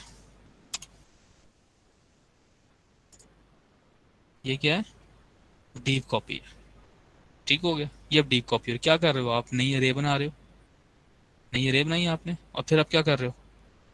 उस अरे की जितनी लेंथ है उसको उस तक रेटरेट करके हर एक, ये वाला जो ऑब्जेक्ट है इसके हर एक जो इंडेक्स पे पड़ी हुई वैल्यू है उसको इधर स्टोर कर रहे हो। This is called deep copy. अब क्या होगा? नई अरे बनेगी, नई अरे बनेगी, और एक एक कंटेंट इसमें कॉपी होता चला जाएगा। तो this is called copy constructor. ठीक हो गया? ठीक है जी, ये कॉपी कंस्ट्रक्टर होता है। और इसमें सवाल मैंने आपसे ये पूछा है कि हमने बाय रेफरेंस क्यों पास किया है। मैं इसको अगर ये हटा दूं ये, तो क्या होगा? तो अब देखें, अब जब आप ये काम करोगे ना, तो अब क्या होगा? और देखिए नोट भी लिखा है इसने, C++ requires that a copy consider parameter be a reference object। अगर रेफरेंस नहीं होगा तो व्हाट्स हैपन, ये आपने जो है ना। और अच्छा, हम अमूमन कॉन्स्ट भी यूज़ कर लेते हैं। इसका मतलब क्या है? ये जो ऑब्जेक्ट पास हुआ है ना, इसकी इसके इसमें कुछ चेंजेस नहीं कर सकते आप, यानी कि इसके नेम को चेंज नहीं कर सकते आप। ठीक है ना? कॉन्स्टेंट मतलब क्या है? एज अ कॉन्स्टेंट हमने इसको पास किया है। तो ये जो रेफरेंस बाय रेफरेंस हमने पास किया है, इसकी ऑब्जेक्ट की जो एट्रीब्यूट्स हैं, इस ऑब्जेक्ट के एट्रीब्यूट्स को आप चेंज नहीं कर सकते। इस कॉन्स्टेंट से ये होगा। ठीक है, हम अमूमन ये हेडर होता है। हम जो ऑब्जेक्ट बाय रेफरेंस पास करते हैं उसको एज अ कांस्टेंट पास करते हैं। ठीक है, तो हम इसका वर्जन 2 देखते हैं और इसको हम अपने पास लोड भी कर लेते हैं। Copy construct function parameters, default copy constructor. ठीक है, अच्छा वैसे इसने हम जो है ना, हमारे पास क्या है, ये वर्जन 2 है ना, टेस्ट कोड वर्जन 2। हम इसको भी खोलता हूँ। ये वही चीज़ें हैं मैं आपको बता चुका हूँ। ठीक है, और डिफ़ॉल्ट कॉपी कंस्ट्रक्टर क्या होता है वो मैं आपको बता चुका हूँ। बाय डिफ़ॉल्ट जब नहीं लिखा होता आपने, तो बस यही हमारा टॉपिक है। मैं आपको ये खोलता हूँ, this this header file include करते हैं।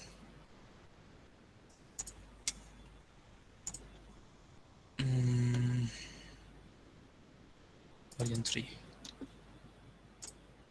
ठीक है, ये ऐड करते हैं। और add new item, existing item. ये हमारे पास प्रोग्राम कौन सा था वाला? उसने मेन लिखा, इसका मेन नहीं लिखा ना।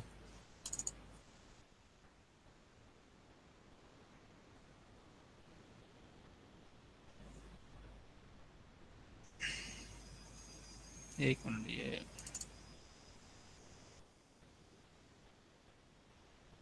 अच्छा ठीक है।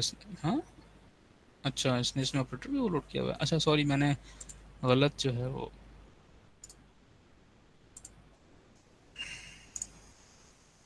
हम वर्जन 3 पे नहीं, हम वर्जन 2 पे आए हैं, सॉरी। स्टूडेंट वर्जन 2, हाँ जी, खाली ये फाइल ही है, ये फाइल भी नहीं है, कोई मसला नहीं है। देखें जी, ठीक है, ये एक नेम कांस्टेंट है, ये 3 पैरामीटर्स हैं। ये क्या है, हमारे पास एक प्राइवेट फंक्शन है जो कि हीप पे मेमोरी रिकॉर्ड करके हमें देता है। इस कंस्ट्रक्टर में हम क्या कॉल करते हैं, ये फंक्शन ही कॉल कर लेते हैं सिंपल। और ये इसका कॉपी, ये असल चीज़ है, कॉपी कंस्ट्रक्टर, ठीक है, उसको बाय रेफरेंस पास होता है। और बाकी सारी चीज़ें वही, हम इसको जो है ना वो चलाते हैं। हम अपने पास जो है ना वो इसको मेन बनाते हैं, और हम जो है ना बुक वाली एग्जांपल यूज़ करते हैं। देखिएगा ज़रा आप,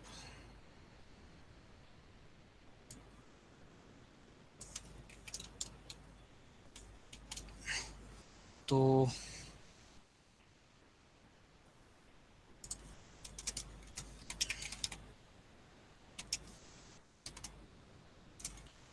अच्छा ये कहाँ पड़ी हुई है भला, just give me 1 minute. Source code हमारे पास चैप्टर नंबर 14 है ना, वर्जन स्टूडेंट को वर्जन 2 है।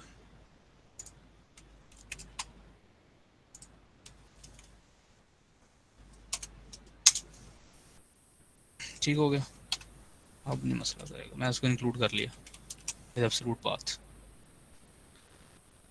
अच्छा जी, अब मैं आपको बताना क्या चाह रहा था, ये हमारे पास है copy constructor, where this is the copy constructor, let me comment it out. तो क्या होगा,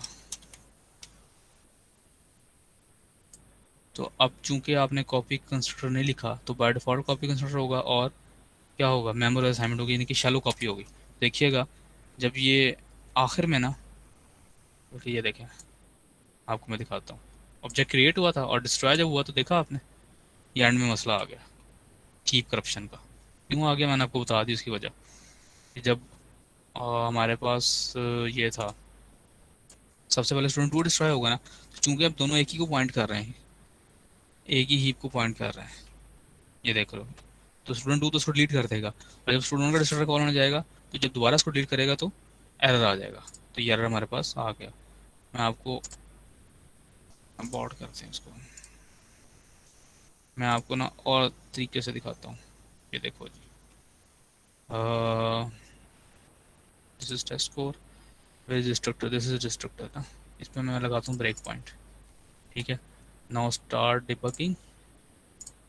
अब देखिएगा ज़रा, देखें ये कॉल हुआ किसका, डिस्ट्रक्टर स्टूडेंट 2 का, व्हाट हैपेंड,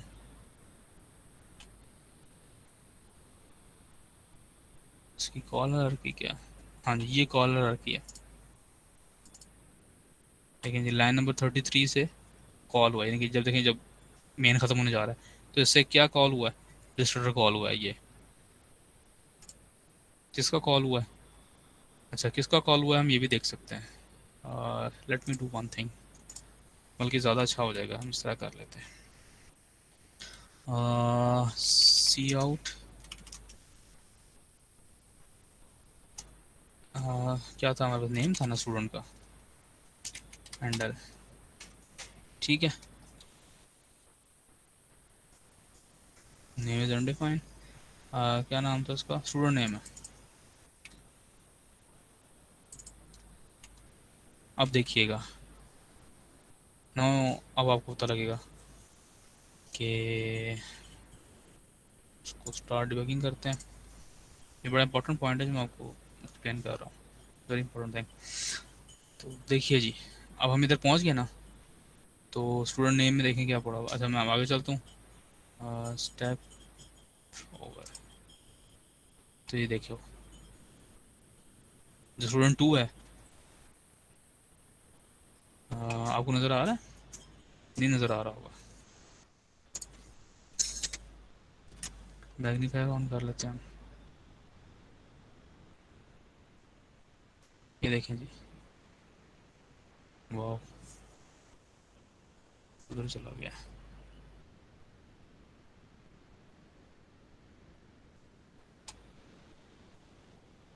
बहुत बड़ा नहीं हो गया ये? एक मिनट, थोड़ा छोटा करते हैं इसको।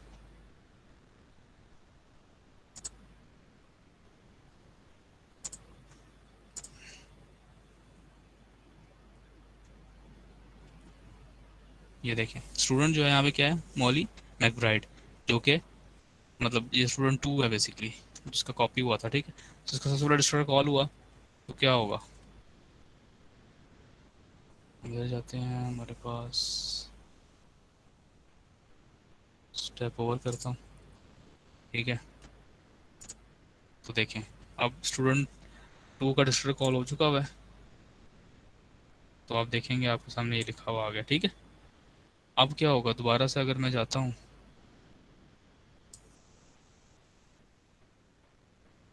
स्टेप ओवर करता हूँ, ये मेन दोबारा से कॉल हुआ।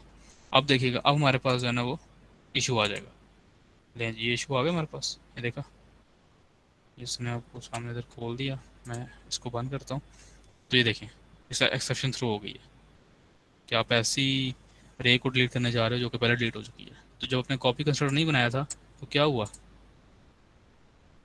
तो ये हुआ था कि शैलो कॉपी हुई थी, और आपके पास स्टूडेंट 1 जब डिलीट होने गया तो चूंकि उसकी रे पहले डिलीट हो चुकी थी, तो इसलिए रन टाइम पे आपका इशू आ गया, ठीक है। और अब हम कॉपी कंस्ट्रक्टर बना लेंगे तो अब क्या होगा, देखने दीजिए, हम बना लेते हैं फिर क्या होता है, जिसमें हमने डीप डीप कॉपी की है बेसिकली। ये चीज़, दिस इज दिस ये जो है ना, ये बेसिकली ये वाला, ये डीप कॉपी है। तो इसको अगर मैं रन करूँगा कंपाइल करके, तो अब देखें, अब रन हो गया, अब कोई एरर नहीं आया 2 बार, क्योंकि दोनों के नाम सेम है तो प्रिंट हो गया, ठीक हो गया। तो रूल ऑफ थंब, जब भी आपके पास कॉपी कंस्ट्रक्टर होगा, जब भी आपके पास क्लास के अंदर पॉइंटर इन्वॉल्व है, क्लास के एट्रीब्यूट्स के अंदर, और आप कंस्ट्रक्टर में उसको डायनामिक एलोकेट कर रहे हो, तो आपने डिस्ट्रक्टर भी लिखना है और कॉपी कंस्ट्रक्टर भी लिखना है। मैंने आपसे कहा था कि अगर मैं इसको हटा दूं, ये बाय रेफरेंस पास होता है, अगर मैं हटा दूं, व्हाट हैपेंड, कहता है कॉन्स्ट को भी हटाओ, ठीक है, कॉन्स्ट भी हम हटा देते हैं। अब क्या होगा जी, तो उसने वैसे इशू दे दिया यहाँ पे,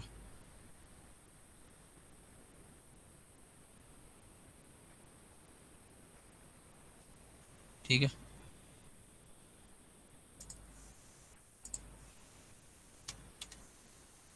इसने वैसे इशू दे दिया यहाँ पे, तो कर नहीं दे रहा आपको,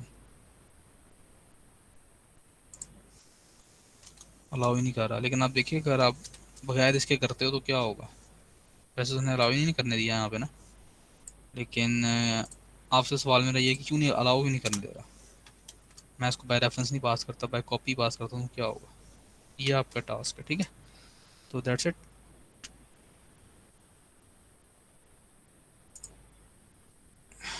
ठीक है जी, that's it for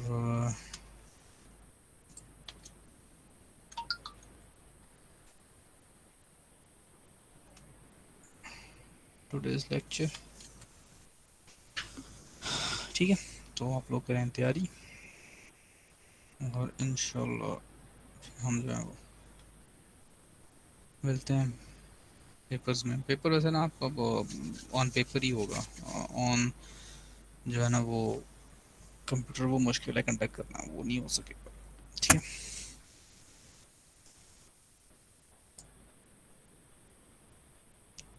sir ji ji.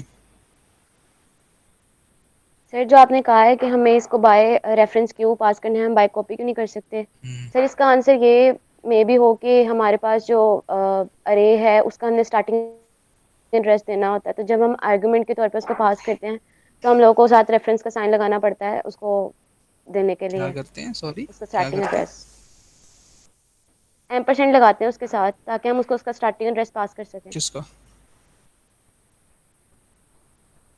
Sir अरे का, नहीं ये नहीं, पॉइंटर अरे देखें का। आपने एम्परसेंड लगाया ऑब्जेक्ट के साथ, तो ये तो एड्रेस पास करेगा, स्टूडेंट टेस्ट स्कोर का जो ऑब्जेक्ट है उसका एड्रेस पास करेगा, और एक एड्रेस थोड़ी पास करेगा। और ये तो टाइप ही डबल की है, ये टाइप, ये जो ऑब्जेक्ट है टाइप ही स्टूडेंट का स्कोर का, जी सर। तो ये नहीं बात वैलिड। ठीक है जी, चलो। अस्सलाम वालेकुम वरहमतुल्लाहि वबरकातुहू।